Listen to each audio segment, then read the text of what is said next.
Oh, hello. Hi there. What's good? Coffee. It is the essential drink for you to have at least once in a day if you really enjoy it.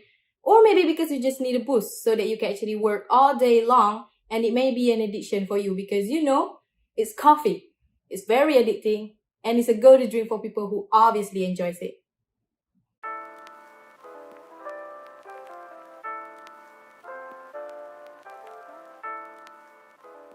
Have you ever wondered why are there so many coffee beans out there and what's so different about it? Because you may relate coffee with a taste of bitterness to it, thinking there's nothing much to know.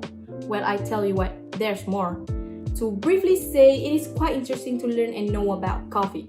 It actually comes from coffee plants in the form of seeds that comes inside a fruit.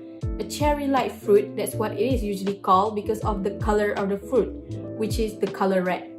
The brownish beans or any darker color of coffee beans are the results of the seeds that comes from the coffee plants being harvested, processed, and then roasted, meaning that it is cooked. It needs to go to the processing phase so that it will become the coffee beans that you are used to seeing now. The word Robusta and Arabica may be familiar to you, right?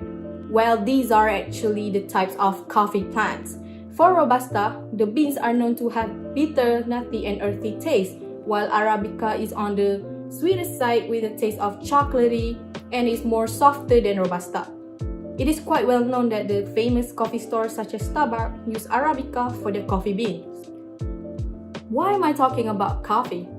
Well, I'm actually talking based on my past experience where I used to work as a barista at a well-known cafe for quite a period of time.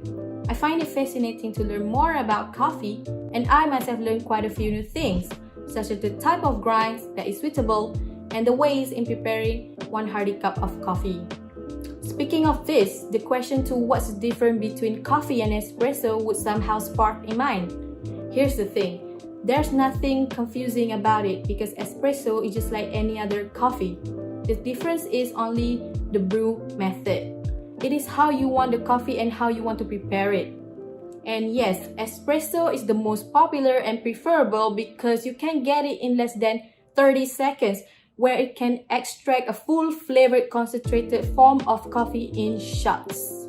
Espresso shots is usually topped with a crema, a foam that forms bubble on top of its layer, and it adds to the rich flavor and lingering aftertaste to espresso. So the coffee that you enjoy mostly with milk such as latte use espresso shots as a base. Now, I'm going to talk about coffee beans. Coffee beans have different types of roast that can be divided into three, such as light or roast blonde, medium, and dark. Any beans or roast can be used as espresso, but for most cases, dark roasts are used. What's great about it is that it delivers optimal consistency and it has caramelized aftertaste to it. Basically, these different types of bean will have different flavor, acidity, body, and aroma. For light or blonde roast, it has a lighter body and has a high amount of caffeine. The color of the beans are lighter brown and it has a high acidity level with a taste of cinnamon to it. For medium roast, it is brown in color and both the amount of caffeine and acidity are medium, but less than light roast, with a higher body of flavor. It gives a bit of a sweeter taste to it. And for dark roast, it is dark in color and it has low amount of acid. Its body is full of flavor with a small taste of spice. It will leave a bit of a bitterness aftertaste. You can use any types of these roast beans to make espresso at home according to your preference, such as the flavor.